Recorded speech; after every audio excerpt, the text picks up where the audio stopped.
bahwasanya Rasulullah Shallallahu Alaihi Wasallam itu mendakwahi pertama disuruh keluarganya. Tentang istri beliau sudah kita bahas, kemudian Ali bin Abi Thalib, kemudian diceritakan budak beliau yakni Zaid bin Harithah. Wa kana Zaid bin Harithah ya'ishu ma'a Rasulillahi fi baitih. Dan adalah Zaid bin Harithah ini beliau hidup bersama Rasulullah Sallallahu Alaihi Wasallam di rumah beliau. Ini luar biasanya ya, bisa hidup tinggal bersama Nabi. Wa dzalika anna Hakim bin Hizam qadima minasyami bi Raqiqin. Yang demikian itu yakni cerita dapatnya Zaid bin Harithah ini bahwasanya Hakim bin Hizam itu datang dari Syam dengan membawa budak. Fihim Zaid bin Harithah. Ya, di antara budak itu ada Zaid bin Harithah. Ini masa lalu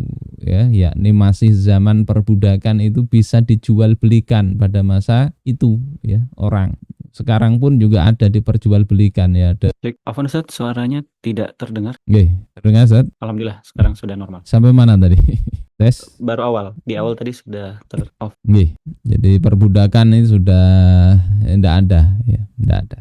Sehingga kalau ada orang mengatakan boleh nikah non marital ya, seks non marital dengan alasan itu budak, itu tidak betul. Nah, di dalam kumpulan budak yang dibawa oleh Hakim bin Hizam ini ada yang namanya Zaid bin Harithah. Fadakhalat alaihi ammatuhu Khadijatu zaujatu Rasulillah sallallahu alaihi wasallam. Maka kemudian menjumpai Hakim bin Hizam ini tantenya yang bernama yakni Khadijah. Jadi Hakim bin Hizam ini keponakannya Khadijah. Hakim bin Hizam bin Khuwailid. Ya, kalau Khadijah kan bintu Khuwailid, keponakannya. Nah, tantenya ini datang menjumpai Hakim bin Hizam.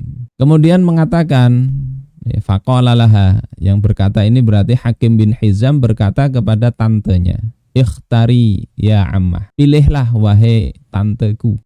Suruh milih di antara budak-budak itu, kasih hadiah. Aiha ula ilghilman syi'ti, yakni ya, mana dari anak-anak tersebut yang engkau kehendaki, fahuwa laki, maka dia anak tersebut itu menjadi milik engkau. Ini oleh-oleh ya dari negeri Syam, oleh-olehnya orang. Kalau sekarang minta oleh-oleh orang tidak bisa ya, orang dikasih. Ini Hakim bin Hizam ini bagus ya, tetapi beliau ini begitulah kadang dakwah itu. Kalau Khadijah didakwai langsung masuk Islam, Hakim bin Hizam ini mestinya tahu bahwasanya ini adalah utusan Allah nanti itu. Tahu perjuangan Nabi, tahu kesulitan Nabi, tapi tidak segera masuk Islam. Ini melebar ceritanya ini. Ini ada nama Hakim bin Hizam ini. Baru masuk Islam itu setelah Islam menang, menaklukkan Makkah.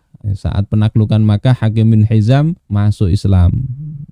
Hari kedua setelah masuk Islam itu beliau nangis. Nangis kenapa? Merenungkan kenapa baru sekarang ya, baru setelah Islam itu menang baru masuk Islam. Padahal ya tidak sama pahala orang yang berjuang tertatih-tatih, berjuang dalam kondisi susah, Islam digencet ya, diintimidasi, dipersekusi. Saat itu tidak tergerak hatinya, tapi begitu menang baru masuk Islam. Nangis beliau, menyesali itu. Nah, kita para pemirsa sekalian ya, saudara-saudaraku ya, bersyukurlah kalau kita itu tergerak hati untuk mengkaji, untuk juga menyampaikan dakwah ini. Bersyukur saat Islam itu masih dalam kondisi mungkin dipersekusi di mana-mana. Kalau sudah jaya, nyata semua orang bisa masuk Islam. Walaupun itu pun masih bersyukur, karena ada juga orang yang sudah jaya, Islam itu kuat, tetap saja melawan, itu ada. Nah, Hakim bin Hizam ini memberikan hadiah, yakni di antara budak itu suruh milih. Fakhtarat Zaidan, maka Khadijah ini memilih Zaidan. Fa'akhadhathu, kemudian mengambil Zaid tadi. Fara'ahu Rasulullah sallallahu alaihi wasallam indaha. Rasulullah kemudian melihat Zaid ini ada pada sisi Khadijah. Fastauhabahu minha. Kemudian minta Rasulullah itu untuk diberikan budak itu kepada Rasulullah sallallahu alaihi wasallam. Fawahabathu iyahu. Kemudian Khadijah menghadiahkan, memberikan budak ini kepada Nabi. Ini asal usulnya Zaid bin Harithah, panglima perang Mu'tah yang syahid di sana. ujungnya nanti begitu. Fa'ataqahu wa tabannah. Ini bagusnya Rasulullah. Zaid ini kemudian dibebaskan, tidak jadi budak lagi, kemudian tabanna, diambil sebagai anak. Kisah Zaid bin Harithah. Nah, suatu ketika ini ternyata bapaknya Zaid datang. Ini bisa kita baca di kajian kitab Buyutun Mubasysyarina bil Jannah yang sudah khatam kita kaji, yakni rumah tangga para penghuni surga. Nah, bisa dilihatlah bagaimana kehidupan para sahabat dan juga keluarganya. Ada kisah Zaid bin Harithah. Falamma ba'atha Rasulullah sallallahu alaihi wasallam. Ba'atha Rasulullah sallallahu alaihi wasallam. Ketika atau bu'itha, ya bisa bu'itha. Ketika bu'itha Rasulullah bir risalah. Rasulullah diutus ya dengan membawa risalah. Da'ahu ilal Islam.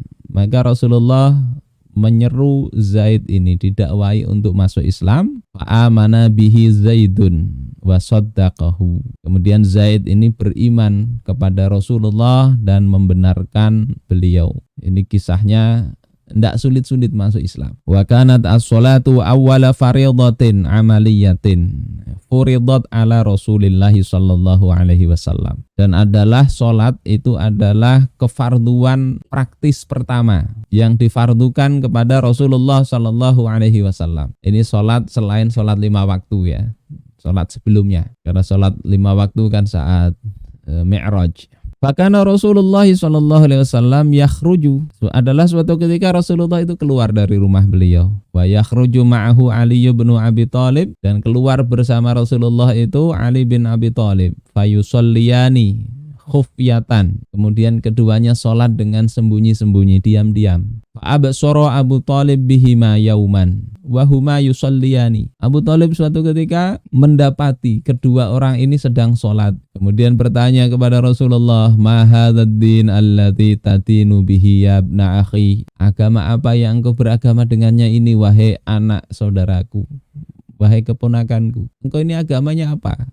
Kok begini ibadahnya? Faqala Rasulullah, maka Rasulullah kemudian bersabda, "Ayya ammi, wahai paman, hadza dinullah, ini adalah agamanya Allah. Wa dinu malaikatih, agamanya malaikat-malaikat Allah. Wa dinu rusulihi, agamanya para utusan Allah. Wa dinu abina Ibrahim, agamanya moyang kita yakni Ibrahim. Ba'athani Allahu bihi ba'athani bihillahu rasulan ilal ibad." Allah telah mengutusku dengan Islam ini kepada para hamba, kepada manusia. Jadi dijelasin terang-terangan, tidak banyak kemudian silat lidah, tidak. Ini agama ini, agamanya Allah Ta'ala, dan Allah mengutus aku untuk menyampaikan kepada semua manusia. Wa anta ya'am, wahai engkau paman, ya, dan engkau wahai paman, haqqu min badaltu lahun nasihah, itu lebih berhak untuk mendapatkan nasihat dariku. Untuk ku beri nasihat, engkau lebih berhak, karena kerabat yang mengurus, lebih berhak untuk didakwai. Wa da'autuhu ilal huda, lebih berhak untuk aku seru kepada petunjuk. Wa ahaqqu man ajabani ilaihi, dan engkau lebih berhak orang untuk menyambut seruanku ini. Wa a'anani alaihi, dan lebih layak untuk menolongku, wahai paman. Jadi ini apa pelajaran ya? Orang dekat itu mestinya seharusnya memang lebih awal dapat dakwah itu. Meskipun kadang kebanyakan kita ini rasa ndak enak orang sendiri. Kadang merasa tanggung jawab ini berat. Ini nanti kalau ikut nanggung juga ini berat. Padahal jangan dilihat beratnya mestinya ya. Dilihat ini banyak fadilahnya. Sehingga mestinya ini dianggap sebagai nikmat, bukan dianggap sebagai sesuatu yang berat. Ya Rasulullah, anak kecil didakwai, diajak mikul beban yang berat itu. Paman beliau yang sudah sepuh didakwai Rasulullah. Apa jawaban paman beliau? Ya faqala Abu Thalib, "Ai ibna akhi, wahai keponakanku, inilah astati'u an ufariqa dina abai." Aku tidak sanggup untuk meninggalkan agama bapak-bapakku. Tidak sanggup. Ini sudah berurat berakar, nenek moyang nih. Tidak bisa, kata Abu Thalib. Tidak sanggup aku wa ma kanu alaihi, dan apa-apa yang ada pada agama itu, tradisi-tradisi dan sebagainya, tidak bisa ninggalkan. Apalagi ini pemimpin kaum Quraisy. Jadi memang secara psikologis kadang orang punya jabatan, punya posisi, orang terpandang itu kadang lebih sulit untuk bersikap meskipun tahu, ya tahu betul, tapi sulit kadang. Makanya ya kalau sudah bisa bersikap dengan benar, ya bersyukurlah, bersyukur. Walakin wallahi, akan tetapi demi Allah, ya, kata Abu Thalib, la yakhlusu ilaika bi syai'in takrahu ma baqitu. La yakhlusu maknanya la yusilu ilaik, tidak akan sampai kepada engkau sesuatu pun yang akan membuat engkau tidak senang selama aku itu masih ada. Ini ikrarnya Abu Thalib. Meskipun aku tidak dukung, tidak masuk ke dalam agama engkau, aku bersumpah yang menyakiti engkau tidak akan sampai kepada engkau. Nah ini kadang dakwah juga begitu ya, jangan dicela gitu. Ada orang dia tidak bisa ikut terlibat dalam dakwah, tapi dia berkontribusi. Entah itu membela secara pemikiran, membela secara apa yang lain, misalnya ketika ada orang-orang yang mencela, dia jadi pembela, yaitu peran. Ya mudah-mudahan dengan itu Allah Subhanahu wa taala ya berikan balasan yang baik di sisi Allah kelak. Nah, Abu Thalib ini begini, dia tidak mau masuk Islam, tapi dia tidak akan membiarkan sesuatu pun yang menyakiti Rasulullah Sallallahu Alaihi Wasallam. Nanti terkait apakah ini Islam apa enggak Abu Thalib, ini para ulama beda pendapat ya.